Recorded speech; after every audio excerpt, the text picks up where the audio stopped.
우리들은 법규를 통해서 하나님이 이런 분이시구나, 하나님의 백성들은 어떤 모습이어야 하는지를 발견할 수 있습니다. 앞서 저희들이 생명에 관한 여러 보상들을 살펴보았는데요. 이제부터는 재산에 대한 피해의 보상 내용입니다. 이 범주가 21장 33절에서 22장 17절까지 6가지 조건법으로 되어져 있습니다. 특이한 것은 16절, 17절이 간음에 관한 것임에도 불구하고요, 재산에 대한 피해의 보상으로 성경은 보고 있다는 것입니다. 원문을 보면 임이라는 이 조건법 단어가 계속 사용되어지고 있습니다. NIV에 보면 if라는 단어죠. if 이렇게.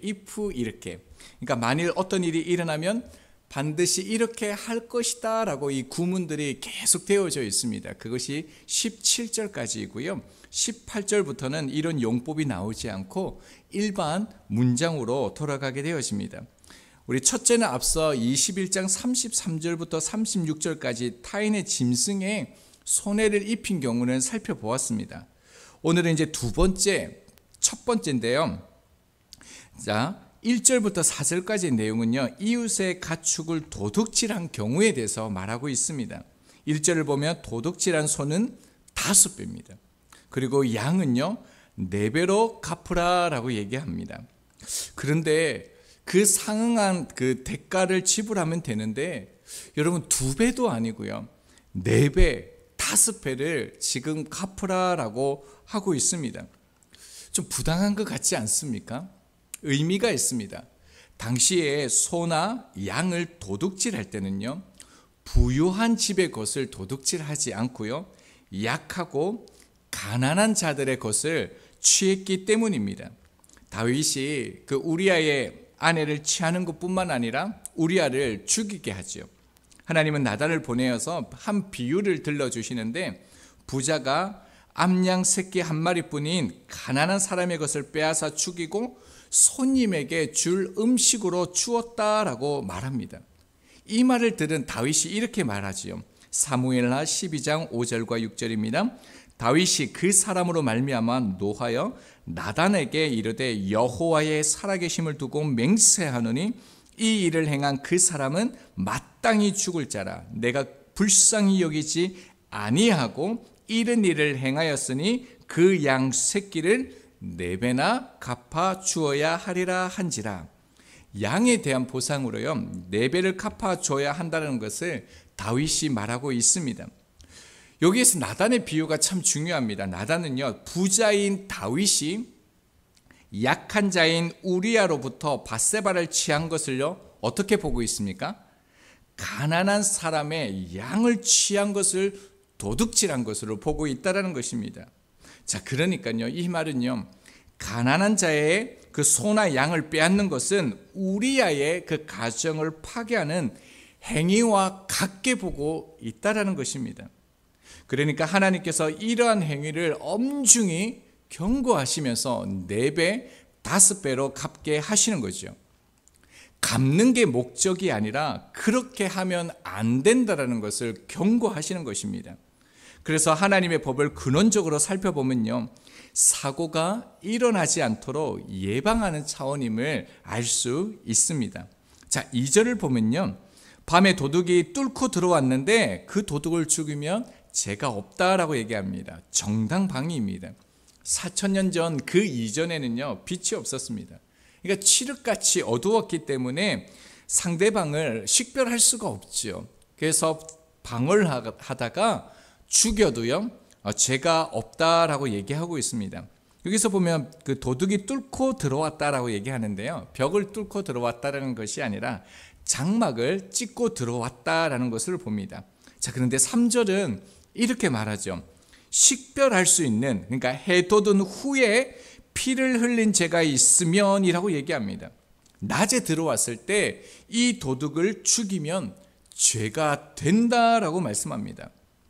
그러니까 낮에는요 도둑이라 할지라도 그의 생명도 보호할 책임이 있다고 말씀하시는 것입니다. 저희들이 이 그 법규를 보면서 함무라비 법전에 대해서도 계속 나오는데요. 그 히타이트법 그리고 아수르법 당시에 유명한 그 법전들을 살펴보면 도둑질하는 사람의 생명에 대해서 어떻게 보호할 것인가에 대해서 그들의 책을 보면요, 법전을 보면 아무것도 없습니다. 전혀 언급하지 않습니다. 그러니까 도둑이 들어왔을 때는 죽여도 상관없다는 겁니다. 어떻게 하든지 상관없다는 것입니다. 그런데 하나님께서는 어떻습니까? 개인이 가지고 있는 그 소유권을 보장하고 지켜주십니다. 그러나 소유권보다 중요한 것은요, 생명이라는 것을 강조하시는 것입니다. 도둑이라 할지라도요, 때는 타인이 나를 해하려 할지라도요, 생명권을 소중하게 여기는 것을 저희들이요 신중하게 생각하고 받아들여야 된다는 것이죠. 자, 4절을 보면요, 도둑질한 것이 살아있으면 2배로 배상하고 도둑질한 것을 배상할 수 없으면요 종이 되어서 노예가 되어서 봉사를 해야 된다는 것입니다. 앞서 출애굽기 21장에 그 종에 대해서 우리가 살펴보았는데요, 6년 동안 노동을 함으로 배상을 하고요, 7년째에는 이제 자유인이 될 수가 있었습니다. 세 번째 규례가 나오는데 5절과 6절입니다. 가축 관리를 소홀히 해가지고 타인의 농작물에 피해를 준 경우입니다.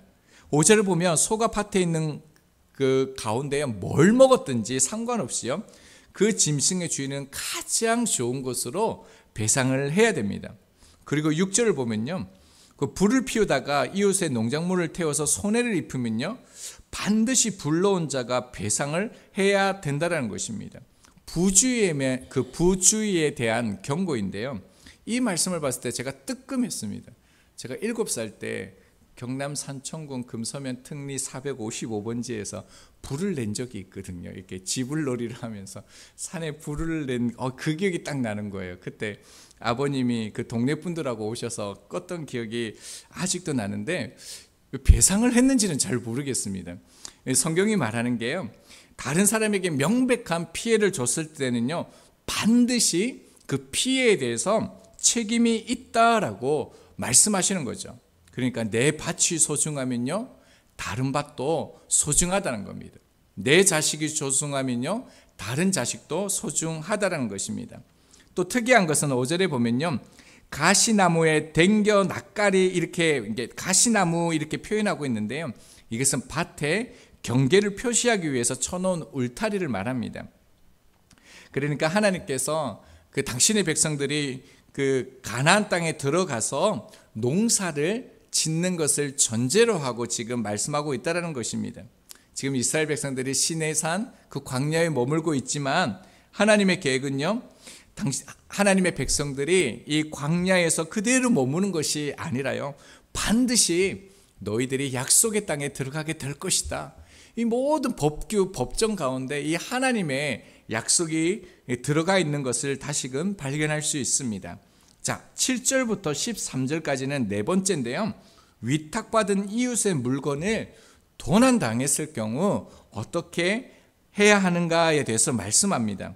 7절은요, 이웃이 물품을 맡겼는데 도둑이 들었을 때 이 도둑이 잡히면요 2배로 갚게 했습니다.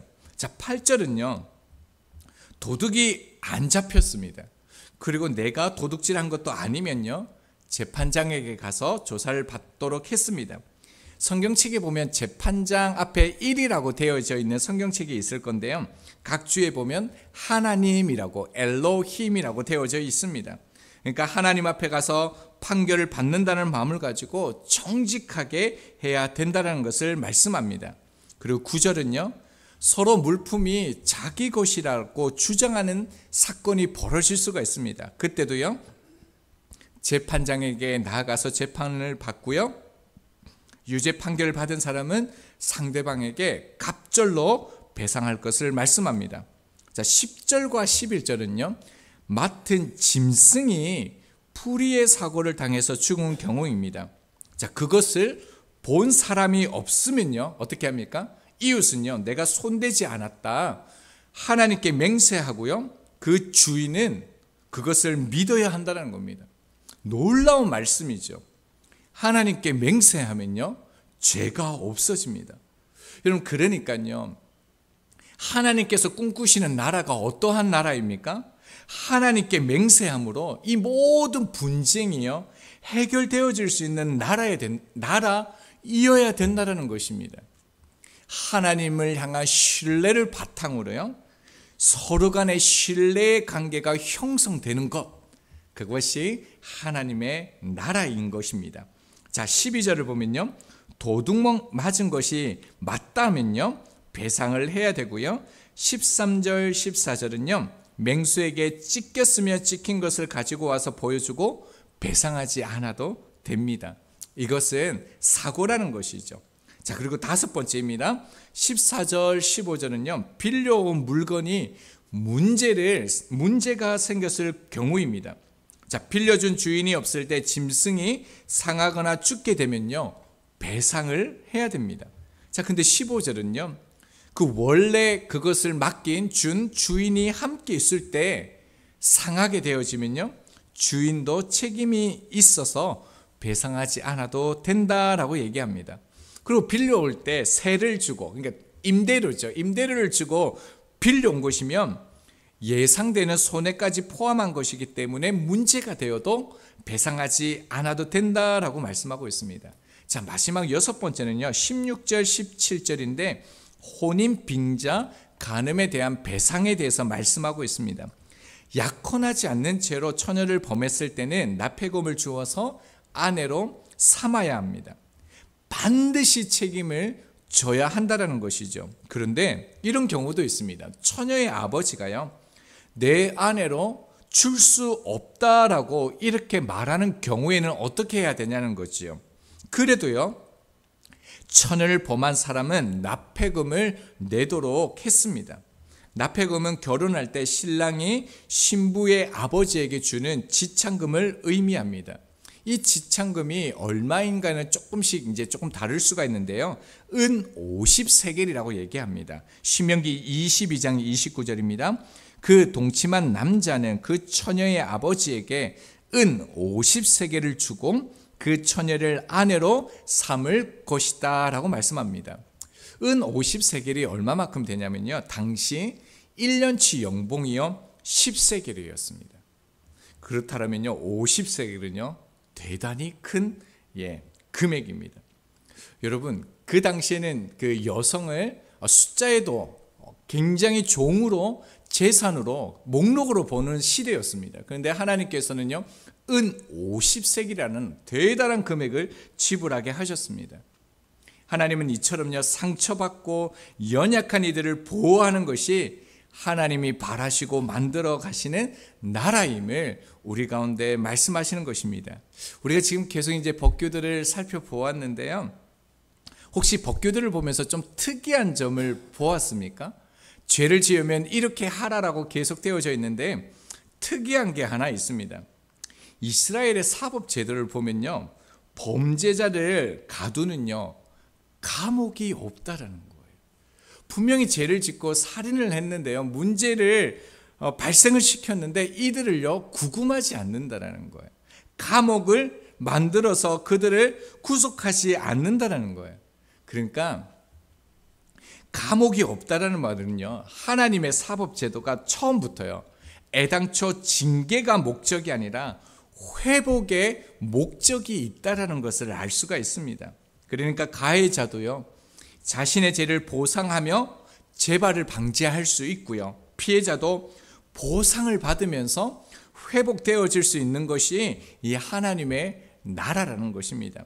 본문에서도요. 가장 많이 계속적으로 반복되는 단어가 무엇이냐면요. 1절 하반절에 갚을 지니라 이 단어입니다. 그리고 4절에요.